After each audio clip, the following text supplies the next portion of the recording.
welcome to the Evolution Real Estate Podcast, where we stay up with the ever-changing real estate market. And it seems like it happens to change every time we meet. Scott, how are you doing? Super. Justice, how are you? I'm good. Yeah, I just got back from a little vacation in Las Vegas, a little golf trip, but life is good on my end. What about you? Not as good as you, obviously, because I didn't just come back from Las Vegas, but it'd be better. Yeah, You're out there golfing and little business, little golf, getting it life is in. good. Life is good. Yeah. So for those first joining us here, this podcast is just conversations we have on a weekly basis. So we figured why not film it, and then once we started filming it, we figured why not go live with it. So now, just like the market, we're always evolving here too. So you can find this on YouTube. You can find it on Facebook. We're putting it on different platforms. You can even find it on audio podcast sites. So it's everywhere that you need to be able to find it and listen to it.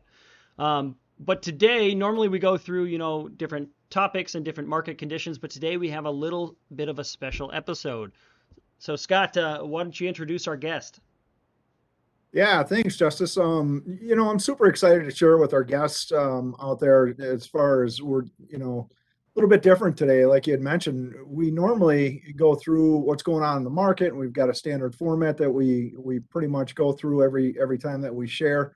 But we decided that we wanted to bring on a very special guest and kind of do an interview and share um, this person. So our guest is Joe Weinzetl, and he is actually the owner broker of Greater Midwest here with the real estate company. I first met Joe in 2012 when he came to Greater Midwest, and he was here for quite a while, and then actually left for a period of time, but and then has come back and since has become full owner of Greater Midwest, and we're super excited to have him here. But with that, just a wealth of knowledge and an inspiration to be around, and really loves helping people. So with that, I'd like to introduce Joe Weinzetl, and if you would share a little bit about yourself, Joe, we'd really appreciate it. Yeah, well, first off, thanks so much, guys, for bringing me on here. Super excited. I'll say it's my first a podcast as well, and your first time bringing on a guest. So we're all in this together. Again, I appreciate it. Congratulations on the show's success so far. I think what number are we at? I forgot. I might have just missed that. Lucky number episode 10. Yeah, episode 10. Yeah, we're Not bad. chugging along. Congratulations, guys. Good stuff. So again, super excited to be a part of this and join you guys in everything that's real estate. I had a couple firsts. I'll go off on a little tangent here real quick. A couple firsts this week. So obviously first podcast, and actually just got nominated or voted on to be a board member or a delegate on a crypto company as well. So I'll actually get to help kind of pave the way for approving and denying hard money loans on the crypto side of things. So I'm going down in history as the first on a couple fronts today. So again, just super exciting week. Appreciate everything. Quick background about me. So again, met Scott first time in 2012. That's when I got my license, and working full time in a machine shop. And real estate's always been my passion, though, something I always wanted to do. And so really just it was that typical story, I'm going to completely change careers in the midst of my wife being pregnant, working for my father at that machine shop, and, having that good old conversation. What are you going to do? And, well, I'm going to get my real estate license, right? And so that's where it started. And no looking back. I mean, it's been a great opportunity so far. Obviously, 10 years in the business. Couldn't be more blessed with how that's progressed. So, throughout my career. I just got my real estate broker license in 2020, and that's what allowed me to purchase this brokerage. But skip back a little bit. 2017, I left to go to a different brokerage, kind of learn that the team structure and how all that runs, and was very successful with that. But being a broker and owning my own brokerage that was the end goal for me, right? The end dream. And so this opportunity had presented itself, and it's one of those things you're never going to be fully ready. And so I fully I love the quote, ready, shoot, fire, aim, it's you're never going to be ready for everything, right? But you just got to go, otherwise you're going to lose those opportunities. So that's really what happened. So flash forward, uh, owned Greater Midwest Realty since officially 100% since January 26th of last year in 21. And since that time, we've done so many amazing things. We've implemented a ton of new systems. We've done a major full remodel of the building, interior and exterior, implemented new systems. We've brought on more agents, and we have a growth mindset. I mean, that's really where we're at. Kind of stemming on why I want to do this, right? You're crazy if you want to go be a broker. But really it's, I love transactions. I love that piece. But more so what I really like is helping shape and mold new agents and veteran agents and agents all around, right? And show them how I did how I became to my success to where I'm at now. And if I can look back and show everyone else and, give them that hand up, if they're at that ladder, if I could help them get to the next point where they want to be, I mean, that's really my calling, my passion now is helping others and mainly just inspiring others, right? If people can use this as a success story and, help motivate them in whatever career, that's where I want to be. And so couldn't be more happy to where I am now. And that's kind of the background history of it. Yeah, Joe, you really have. I've been actually a part of Greater Midwest. Back, I came here in 2008, and previous owner and the original person that started the company was Mary Peterson. Loved her to death, and we always wish her all the best. And she did some great things, and this company wouldn't be around if it wasn't for her. But you since taking it over with that growth mindset and just really loving on people, have done. I will say, for any agents that might be out there that are looking or potential. I mean, there's just it's a family here, and as most brokerages are. So I've seen a couple different sides of it, and have been here ever since. I can't believe it's been that long, so I shouldn't date myself. A couple years. Good, good I talking about appreciate that. everything. Yeah, I missed that part as well. I mean, getting licensed first in 2012, I'm 21, 22 years old, whatever it was, right? I don't know a damn thing about buying real estate, And so yeah, I just came to the office every single day, and Scott happened to notice that, and being the Yeah. veteran that he is in real estate and military background as well. I was in the Marine Corps Reserve at the time, so me and Scott just naturally connected, right? Both in the military, both go-getters, and Scott was actually my first mentor, and kind of helped shape and mold my early career and how to run this business. So I'll confidently say I wouldn't be where I am without Scott's mentorship, even from the very beginning. So, and it's still, I mean, although I'm in a different role, I still look to Scott for guidance and mentorship. So again, it's just a great community here, with the ecosystem that we've created here and the culture, and it's super exciting, and just can't wait to see what happens in the future with it. So thank you, Scott. Well, not a problem. I appreciate it.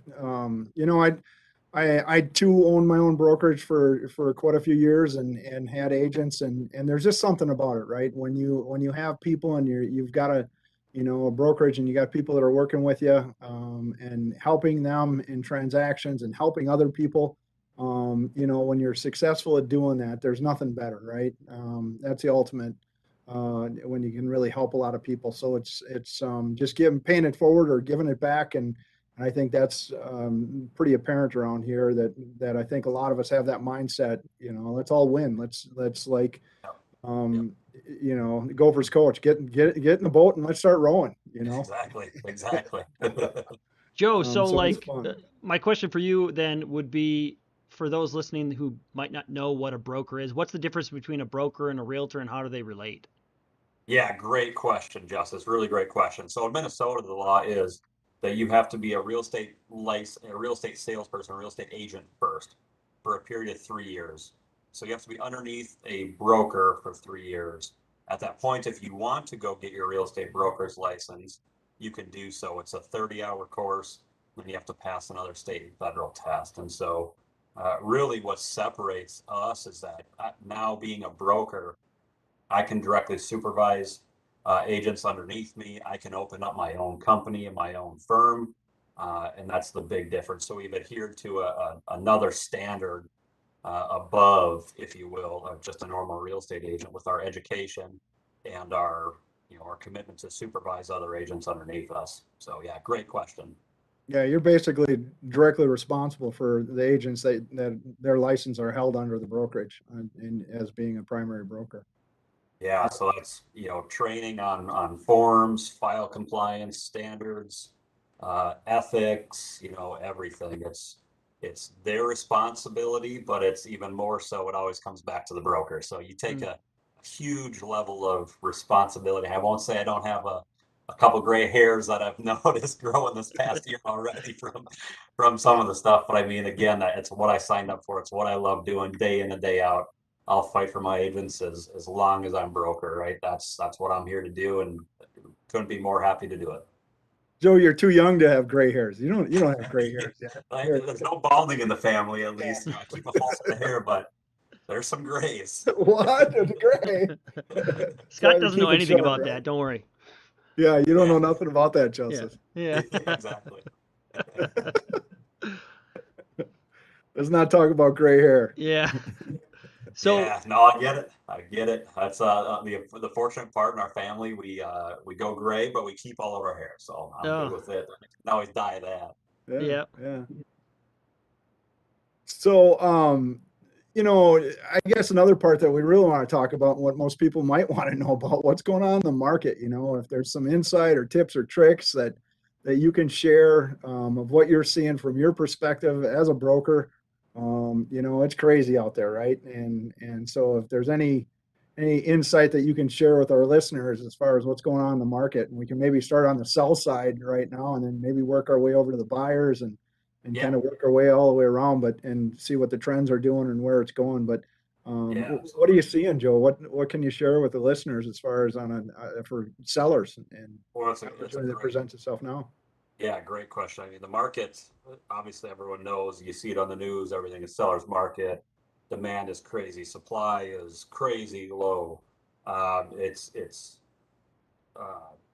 comforting being at my level, seeing, at a broad level, at the brokerage level, kind of what our brokerage is doing. So we have 190 agents. In 2021, we did just over 1,000 transactions, 1,082 transactions.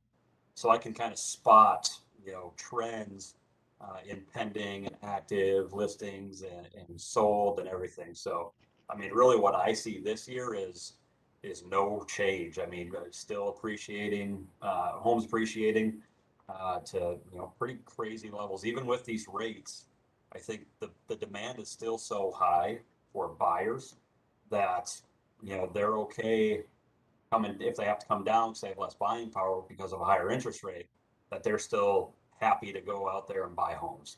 And we still don't have enough homes for sale for that buyer demand, right? And so the spring market, it's here, it's alive and well already. That's what I'm seeing with our pendings and everything. They're going even faster. Just for reference, right? So this is something I talk about the brokerage all the time during our sales meetings, is that if you look at a 25-year period of home sales nationally throughout the U.S., it's on average about 5.5 million homes sold per year. And so, although it seems like there's not a ton of homes on the market, and that's definitely true, the amount of transactions are still happening. As a matter of fact, in 2021, we did 6.1 million transactions, or 6.1 million homes sold in 2021.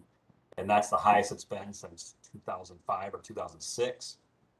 So again, you can see we have almost the very high was 2005 or 2006, and that was at 7.1 million homes sold. So we're a million homes shy of the all-time high in the past 25 years. But again, we just don't have the supply. So I mean, as fast as they're coming on the market, they're selling and turning over. So in a healthy market, we want 4 to 6 months supply. That would mean if all the homes stopped selling, or if no new homes came on the market today, we would have enough supply to make it for 4 to 6 months, right? And that's a healthy, balanced buyer-seller market. Right now, it's far less than 30 days, right? So just to paint a picture and kind of explain that, what happens this year and what I'm seeing is it's still going to be a strong market for sellers. Take advantage of the equity in their home. And although it's super hard to buy something, sellers still want to take advantage of the equity and pull that out, invest in maybe a larger home that they can live in for a longer time. You know, millennials make up the largest buyer pool right now, and just think about where millennials are at right now in their age and kind of in life, right? They're getting set in their careers, they're getting families where they may have bought a townhome or a smaller home, and now they're ready for that move up home, larger single family home. They have so much equity in these past 5 years that we're seeing a ton of that generation buying homes now. And so there again, there's just not the supply that they need. So where do they go? They go to new construction. New construction is booming. We have the national builders in Minnesota, especially Lennar, DR Horton, and even the local builders. I mean, they're just they're clear they're clearing farmland and they're building wherever they can. So I think that's going to continue to be a trend. You know, as the rates creep up, yeah, we'll see a little slowdown, which I think is certainly more than fine right now.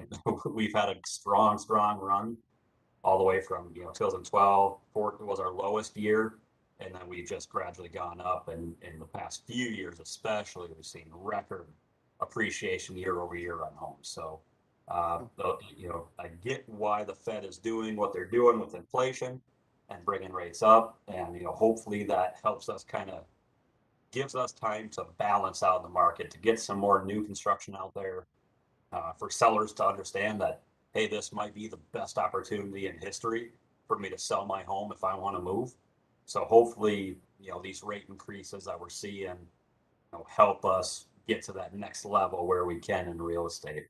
And so that's what I'm seeing right now. Buyers, so sellers, going back to the sellers first, great time to sell. I mean, if you haven't looked at what the equity is in your home, strongly consider that. Or maybe you want to, here's the other part that and not to go off on a tangent, but just sellers or home owners, right? If you have a ton of equity in your home, the equity is just sitting in there, right? Go buy a secondary home, or what people forget, especially agents, is that there's three things that we do. We help people buy, sell, and invest in real estate, right? And a lot of agents don't remember that third, that invest option, right? So although we have past clients who have purchased their homeowners, maybe they don't want to sell, right? But we can still educate them and say, hey, you guys are sitting on, again, probably the most equity you're ever going to have in your home with today's values. So would it behoove you, or would you guys be interested in in taking some of that equity and investing in real estate? And so that's another piece to sellers, just as a tip. If you're thinking about selling, or you don't want to sell, but you still, again, you have a great opportunity right now to still invest in real estate with the equity out of your home. Hey, Justice, are there any questions or any viewers online or anything? No as questions Joel yet. has Yep. Okay, all right. Nothing yet. Well, then we'll go ahead. So yeah, I guess the follow-up then would be, what strategies are you using or are your agents using to win offers? Because we obviously know it's really good for sellers, but then the buyers have a little bit of a trouble. Yeah, yeah. I mean, that's the hardest part. That's the $1 million question right now, right? Like, even so, full that I'm out there, I'm writing offers, I'm helping my clients as well, friends and family, trying to get offers accepted. And I mean, even me at the broker level, Scott, who's been in the business 25 years, we still struggle getting offers accepted. There's tips and tricks to it. I mean, it really comes down to numbers, for most sellers, right? How much are they going to net, and how easy is that buyer going to make that transaction? I mean, that's really what we're trying to do. The no home waiving home inspections, still using a portion, or our buyer being willing and able to cover a gap if the appraisal comes in less than what they're in contract for. I mean, that's the type of stuff that sellers really want to see, because these prices, again, and agents, when you're a listing agent, you're going to go and you're going to look at the past 6 months inventory of homes and what those sold for, and that's what's going to dictate or help guide us as listing agents on what we should list that home for. Unfortunately, right now, because of the market the way it is, those numbers are kind of obsolete. I mean, they don't matter as much. It's you put agents will put it on there for what they think it would be, but you get these 30 offers for $50,000 over list price, and you're going, well, how is that going to appraise, right? So it helps the seller stay confident that if a buyer puts in that appraisal gap clause or appraisal gap coverage that says, hey, seller, if the home doesn't appraise for the price, because the price is so outlandish or higher than any comp that we can find, I'm still willing to pay $15,000 over the appraised value, right? Because the bank is only going to give that borrower, the amount that the home appraises for. That's all they can take out on a loan. But if they have extra funds set aside, they can still cover that gap and net the seller more, but ultimately help win that home. I mean, that's the biggest two things right now is overall price, appraisal gap coverage. A lot of people don't are waiving home inspections. Uh, I'm a pretty big advocate for getting home inspections, even if it's a 1 day or 2 day contingency, just so that buyer understands what they're buying, right? I mean, it's crazy to think, and guys, correct me if I'm the only one thinking this, but people get more time to buy a car and a used car and even a new car than they get to buy a home right now, right? Some agents, you only get 15 minutes to see that home. You can't, what can you do in 15 minutes, right? So and unfortunately, that's the way the market is. It's just so fast paced moving, and that's what they're doing. That's people are accepting it. So a lot of buyers are waiving their inspection. It's unfortunate to see because me as the broker, right? I'm getting and fielding some of those calls now from buyers who are getting maybe buyer's remorse or saying, what kind of standing do we have to go back to the sellers because there was misrepresentation on the property disclosure statement, or we didn't notice this when we were in the home.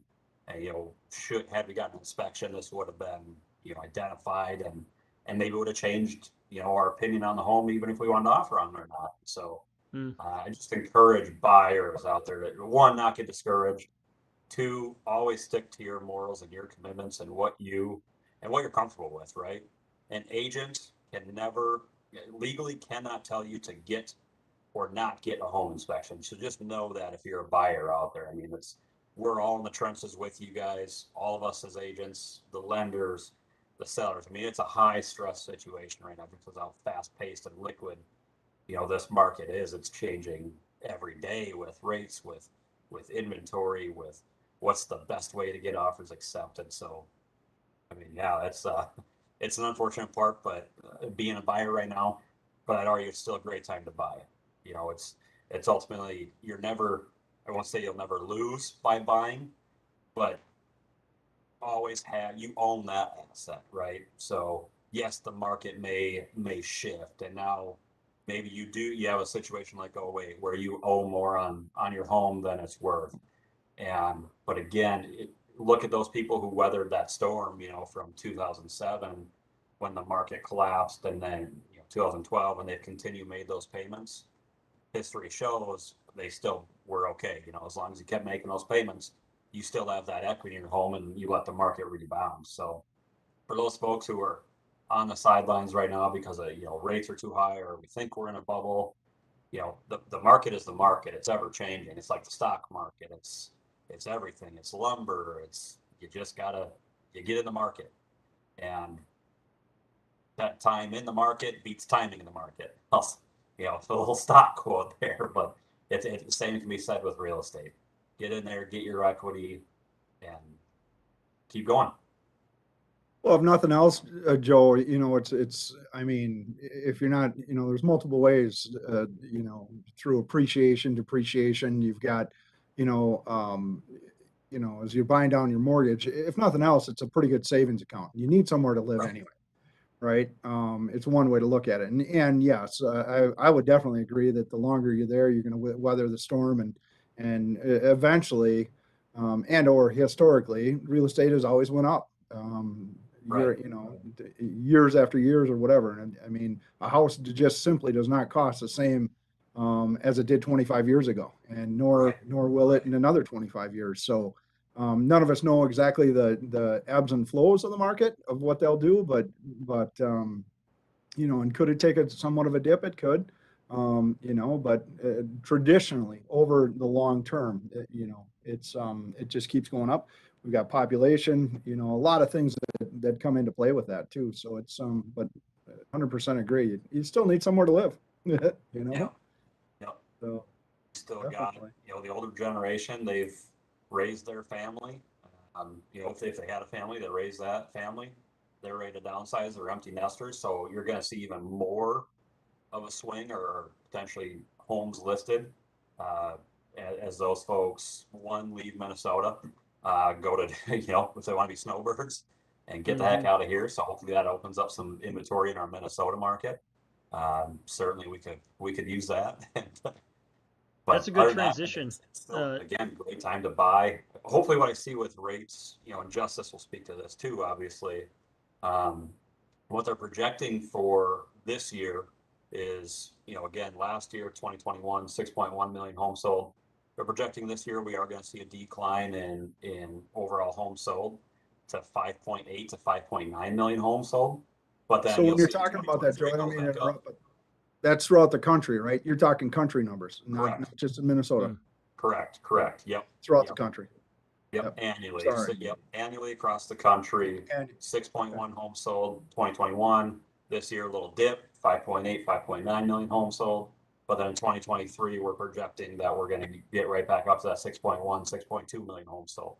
And that could be in part allotted to new construction, right? So as I mentioned before, that'll be a huge segment in our market is new construction.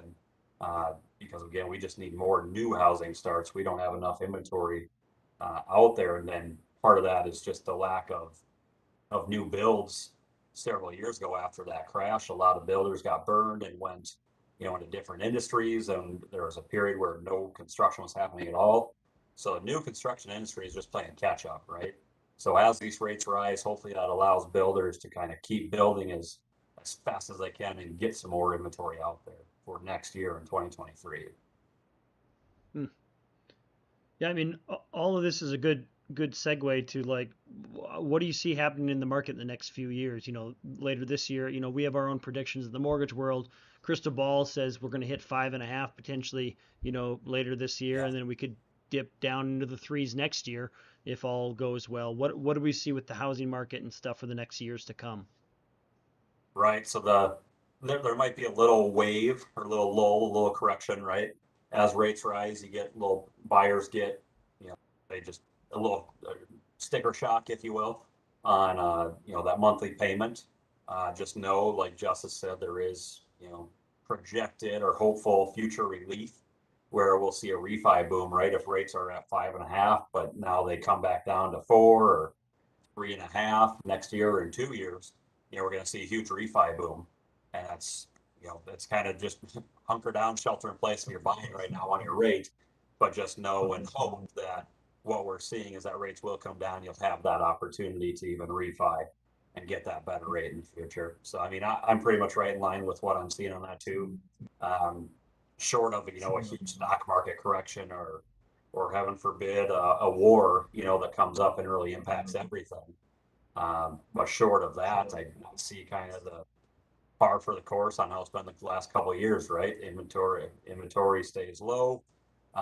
Eventually, we start seeing that in the next 2 to 3 years, where we get ahead again, where we get more homes on the market and kind of start balancing out. So for sellers, great. Next couple of years, buyers, you know, there is still hope in the future, from what I can see. Beautiful. Do you have any Yeah, more that's questions there, Scott? You know, I don't. I just want to thank Joe so much for being here and just sharing your wisdom, your knowledge, your perspective. You know, it's interesting time. There's no question being in real estate. You know, I don't know that any one of us have all the answers. I don't think any of us do. no. But where it's going to go, you just got to keep pushing on. So, no, thank you so much for being on and sharing what you did and hopefully our viewers get some value from our discussion today. So, no, it's awesome.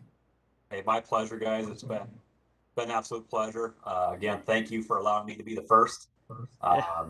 Couldn't be more grateful for that opportunity. For those folks who have questions, if you're watching it now or in the future, as it's recorded, by all means, you can reach out to myself anytime. Simply go to greatermidwestrealty.com, or my direct number is 763-772-7898.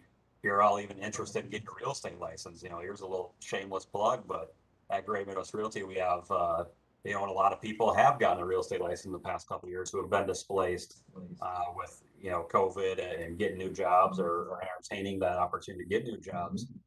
We have a tuition reimbursement program here at Great Midwest.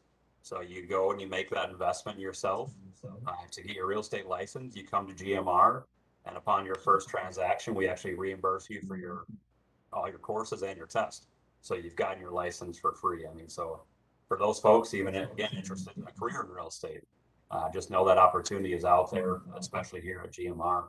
And for those buyers and sellers, again, sellers, it's good to be a seller right now. Buyers, just stay steadfast in your commitment to buy a home. Don't get overwhelmed or deflated that you've written 10 offers. Help is on the way. What it takes, you get a good agent, get a good lender like Scott, who's a veteran and a broker and who's been in this business a long time, a solid company like Bell Bank Mortgage. I can tell you, when I'm a listing agent, I get a pre-approval letter from a buyer who's using Bell Bank, just because I know their standards of underwriting and their qualification is above most. That helps me as a listing agent go to my sellers confidently and say, hey, this is a lender who I know and trust. I know Bell Bank stand behind their loan commitments and their approval letters. So I'm more happy to accept that offer. So who you work with matters, right? As a buyer or seller. And just know you got Scott and Justice, who are great people and represented by great companies as well. Well, thank you. Yeah, no, thank you, Scott. No, that was, Joe, that was very nice. Yeah, the company I work for is fantastic, and you're running a great ship here with Greater Midwest as well. I guess, Scott, any other closing comments? No, just hit that, smash that like button and tune in every time we come on, and we're trying to bring more value every time we get on here. So, and if there's any questions or anything that our viewers would like to know or learn about, we're happy to track it down, right? And really it's about that, helping people get the answers and the questions and solve their problems. That's what we really want to do in the end. And yeah,